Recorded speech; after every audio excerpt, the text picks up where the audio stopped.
Hey and welcome, I'm Hammeh, and in this series we're discovering the lore, backstory and characters of Overwatch's heroes, including more detail through their in-game voice lines and interactions. Before any map starts and during the game on various triggers, Overwatch heroes chatter with and react to each other in some funny in-game ways. These give us some great extra insights into hero character, interests and backstories too. In this video we're looking at Roadhog's story, through his interactions with fellow heroes and the world around him. Currently an internationally wanted criminal, the life of Mako Rutledge wasn't always this way. Once a rebel with a cause, following the theft and then destruction of his home and the lands around it, he's now only known as the ruthless wanted killer and international criminal, Roadhog. Firstly, we'll discover Roadhog's background and origin story. In an Overwatch future, Omnica Corporation's Omniums promised to revolutionise robotic manufacturing.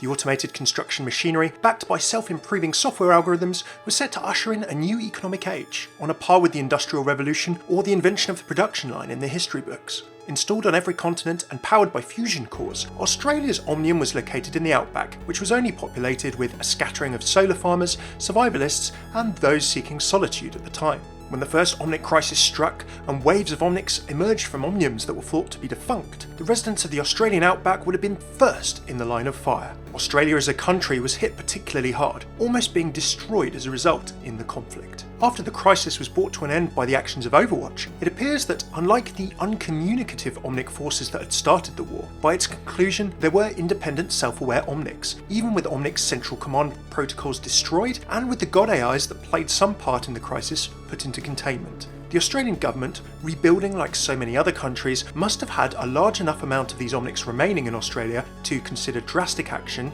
and to be forced to negotiate. In an attempt to establish a long-term peace with these remaining Omnics, government officials gifted them the Australian Omnium and the surrounding area in a reservation-style agreement. And in this attempted peace deal, nearby residents ended up losing their homes as a result, including a young Mako Rutledge, possibly in his early 20s at the time. We know nothing of Mako's early years, but perhaps there are some clues in his skins, with the Toa tribal-looking skin. Toa are small artefacts made by members of one South Australian Aboriginal tribe, so perhaps that's a hint as to some of Mako's ancestry in some form. Whatever his past, the young Rutledge was furious at the sacrifice of his home and joined other similar-minded people in forming the Australian Liberation Front, an organisation dedicated to taking back the land that their government had given to the Omnics. Fighting escalated until the rebels sabotaged the Omnium's fusion core, resulting in a fusion explosion that destroyed the facility, irradiated the surrounding region with fallout, and littered the Outback with debris and metal for kilometres around, forever altering the landscape of the area. Amidst this wreckage, there were some survivors. Some people banded together and called themselves the Junkers, scavenging the husk of the Omnium, reclaiming metal, components, and other salvage, and formed a lawless cutthroat society in its shadow. The main settlement in the area became known as Junkrat, and this would be a key location in the stories of not only Roadhog, but also Junkrat. Mako watched as his home became an apocalyptic wasteland, and he changed forever in attempting to adapt to this new broken world he once called home. Becoming a Junker enforcer, he donned a mask, took to the highways of the Outback in the area surrounding the Omnium, and little by little, the person that he was became a thing of the past. The last vestiges of Mako's personality faded away, and Roadhog was born. Known as a ruthless killer with a well-earned reputation for cruelty and destruction, Roadhog's currently working as a bodyguard, keeping Junkrat safe in exchange for a 50-50 share of whatever valuable secret he discovered in the husk of the Australian Omnium. Whether they're escaping the gangs and bounty hunters after Junkrat, or just expanding their horizons, the pair have now left the Outback and are currently embarked on an international crime spree. We've seen them in the UK and King's Row stealing the crown jewels, robbing a vault in Dorado, Mexico of gold, and even breaking into ice cream trucks in Paris and taking arcade toys in what might be Hammeh, Japan. We also know that Roadhog has been through Sydney before travelling worldwide, as detailed in their comic Going Legit, when what they thought was a legitimate job turned out to be a setup for an insurance scam. The pair got an explosive and murderous revenge with the presumed death of the CEO or a senior member of a company called Hyde Global. With a motto of apparently no job too big, no score too small, and gracing Crime Stopper programs the world over, will the seemingly reluctant Mako get his share of Junkrat's treasure? Is the criminal life all there is now for the displaced Junker, as he's almost entering his 50s? There's one thing we can definitely count on. As long as he's teamed up with the anarchaic Jameson Fawkes, trouble is never going to be far away for the Hog of our hearts. Whatever kind of person he was before the Australian Omnium's destruction, Roadhog's certainly a man of violent actions and few words now. In fact, a lot of his words are to do with violence. Welcome to the apocalypse. Violence is usually the answer. I'm a one-man apocalypse. Go on, ask Ask me what the other one says. It says left. However, humour-wise, Roadhog does see the funny side of some things, even if it's mostly violence-related. He's clearly a fan of pigs from his various stickers, ornaments on his bike and other things, and there's quite a few references to those too. Here, little piggy. Say bacon one more time. Oops. Want some candy? As well as the most threatening Halloween statement I've probably heard. And when Roadhog kills an enemy Reaper, he'll occasionally throw out a little sarcastic, in my head anyway, compliment. Nice mask. From one mask wearer to another. No pain, no gain. In terms of that last line, I doubt he's talking in the fitness motivational sense there. Someone else's pain will probably result in some gain for Roadhog and Junkrat. Although he's known as a criminal killer now, Roadhog does have a philosophical side that comes out from time to time. Here's some examples of his musings. Everyone has a plan till they get punched in the mouth. Life is pain, so is death. Only thing you can count on in this broken world. We're all animals. What's mine is mine. And it does feel like occasional flashes of a person beyond the violent killer that Roadhog is known as now.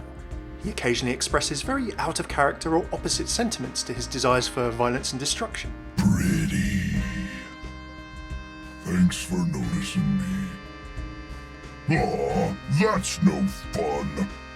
I need my space. In some of the clips we see, Roadhog is stealing things like ice cream or robbing an ice cream truck, taking away handfuls of toys from an arcade. He does have this mildly, how can I put it, childish, flash of innocence, maybe a more sombre, not sombra, personality. Indeed, thanks for noticing me, that line is also a line that Eeyore says in the Winnie the Pooh children's books, if you're familiar with those. Eeyore is a bit of a gloomy donkey, bit of a pessimist, and kind of just wants to be included and liked. That does feel similar to some of the vibes I think that Roadhog gives on occasion. What do you reckon? Okay, time for the reference game. There's not a huge amount with our hog friend, but I'll leave a gap as always so you can have a guess at this one. So much drama going on in the LBC. It's kinda hard being Road HO single G. That's from the famous Snoop Dogg track, Gin and Juice of course. Can't believe that's 20 plus years old now. LBC, Long Beach City, California, hip-hop home of Warren G amongst others. I'll leave it to folks more educated than I in hip-hop history to take over from there. But Roadhog, clearly a fan. That one's not actually in the game anymore, I don't think, so maybe it was left out for copyright reasons. Reference-wise, of course, Roadhog has a whole bunch of references in terms of Junkenstein's revenge. The presence of Roadhog as Junkenstein's monster is pretty accurate. A lot of people think the monster is called Frankenstein, but that's of course the name of the Doctor from the book by Mary Shelley. He's got a lot of amazing voice work I've gone through in other videos, so here's just a couple of my favourite lines. I'm alive. They called me a monster, so I'll be a monster. Finally, although I don't think it's quoted directly by Roadhog or Junkrat, although Anna's Witness Me is an obvious reference, Mad Max and the Australian post-apocalyptic future are clearly a big inspiration for Roadhog and Junkrat. The many mothers from Mad Max Fury Road were part of the visual inspiration for Anna's look, and Junkrat and Roadhog's whole design vibe, as well as their home and story, definitely is an homage to the films. Roadhog doesn't have huge connections with the Overwatch cast. A man of few words, of course, he still has a few interactions with Junkrat. The troublesome twosome are literally as thick as thieves. Roadhog's in it for the money, as we know, guarding Junkrat for a share of the mysterious treasure that he possesses. Roadhog does grumble a lot about Jameson Forks, but however well they don't get on, the two do seem to have the occasional comedy moment together. Roadhog, of course, complains a lot about Junkrat. Do you ever shut up? Someday, I'm just gonna leave you. And when Roadhog asks Junkrat to stay out of trouble, Junkrat swears that he will. Try and stay out of trouble for once. I'll be on me best behaviour. Yeah, I don't think he's been too successful on that. Apparently Roadhog comes out with the odd joke even, according to Junkrat. You won't believe the joke old pigface over there told me the other day. Roadhog. Do you ever shut up? When Junkrat comments on their combat techniques, Roadhog doesn't want any of it. You hook 'em, I'll cook 'em. Shut up. Roadhog will occasionally come out with this when he sees an enemy Junkrat die, Someone finally shut him up. and when he kills an enemy Junkrat, he makes it quite clear what his feelings are. I'm tired of hearing your voice. when Roadhog watches a Junkrat on his team kill something, he's glad to see Junkrat in action. About time you did something useful. I'm always saving your skin. Outside of Junkertown and the Australian Outback, Roadhog's actually a pretty well-travelled guy. An international crime spree clearly gives excellent travel opportunities. He's been all over the world, from Japan to Paris and Mexico to the UK. Although being his reserved self, when it comes to speaking anyway, Roadhog still only has a little to say on a few maps. We've seen and heard about the Junkers' crown jewel caper in London when they took a trip to King's Row. It seems as though that they didn't hang on to the spoils of their robbery for long, if Roadhog's King's Row spawn interaction is anything to go by. Pretty sure they're still mad about those jewels we stole. I miss that crown. And when Junkrat reminisces on the same caper, Roadhog even has to remind Junkrat of his name. Ah, remember that time we stole the crown jewels? All hail King Jameson Fawkes the First! And, Duke Roadhog? What is your name anyways? Mako. On picturesque maps such as Ilios and Nepal, we see that Roadhog, or perhaps Mako in a previous life, still has a part of his soul that appreciates beauty. Pretty sure they're still mad about those jewels we stole. I miss that crown. He'll probably kill someone there anyway, of course, but the thought counts for something, right? The Junkers robbed the Bank of Dorado at some point, as we can see from the security camera footage on the level and Roadhog's signature canisters strewn across the vault, as well as the map present on the level. Roadhog has some fond memories of Dorado, its vaults, and of course the gold within. Ooh, they stocked up again. Now I know why they call this place Dorado. Dorado's very name, of course, is most likely a nod to El Dorado, a 16th or so century myth of a city or empire of gold and wealth in South America, Roadhog knowing a little of his South American and Spanish conquistador history there. Thanks very much for tuning into my Hero Voiceline and Story series. Do check the playlist linked here on the left for more videos like this of different heroes. If you like this video, please hit that like button below, subscribe and comment with what lines you enjoy most, as well as what Overwatch lore topics you'd like to see covered. I really appreciate hearing what you all think. Big thanks to all of my patrons on Patreon who make these longer videos possible. Please do check out the link here too. Until next time, I've been Hammeh. Take it easy.